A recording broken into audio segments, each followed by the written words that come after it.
महाराष्ट्राच्या राजकारणात धोक्याचा नवा अध्याय सुरू आहे। महाराष्ट्रातील अलीकडे स्थानिक स्वराज्य संस्थांच्या निवडणुकीच्या रणधुमाळीने राजकीय वर्तुळात एक नवाच वाद निर्माण केला आहे। सत्ताधारी महायुतीमधील प्रमुख घटक पक्षांनीच एकमेकांविरुद्ध दंड थोपल्यामुळे हा मतदारांचा विश्वासघात आहे का, असा ज्वलंत प्रश्न उपस्थित होत आहे। राजकीय विश्लेषणाकडून या परिस्थितीवर तीव्र प्रक्रिया उमटत असून या खेळामागे एक सुनियोजित राजकीय समीकरण असल्याचा दावा केला जात आहे। काय आहे नेमके प्रकरण? नुकत्याच जाहीर झालेल्या नगर परिषद आणि नगरपंचायत निवडणुकांमध्ये एक अभूतपूर्व परिस्थिती पाहायला मिळाली आहे। सामान्यतः निवडणुकीत सत्ताधारी आणि विरोधक असे दोन मुख्य गट असतात, ज्यामुळे मतदारांना स्पष्ट पर्याय मिळतो।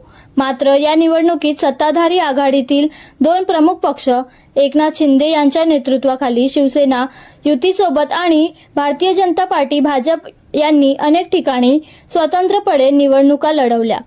यामुळे मतदारांसमोर एक विचित्र परिस्थिती उभी राहिली। मतदारांनी कोणालाही मत दिले तरी निवडून येणारा उमेदवार शेवटी सत्ताधारी आघाडीचाच एक भाग असणार होता। हा खेळ होता, निवडणूक नाही। या संपूर्ण प्रक्रियेवर टीका करताना अनेक राजकीय निरीक्षक आणि जाणकार हे निवडणूक नसून मतदारांची दिशाभूल करण्याचा एक सुनियोजित खेळ असल्याची टीका करत आहे। मतदारांना एक खोटा पर्याय दाखवण्यात आला असे मतप्रवाह प्रबळ होत आहे। या निवडणुकीदरम्यान निधीचा बेसुमार वापर आणि प्रचार सामग्रीचा भपका स्पष्टपणे दिसून आला।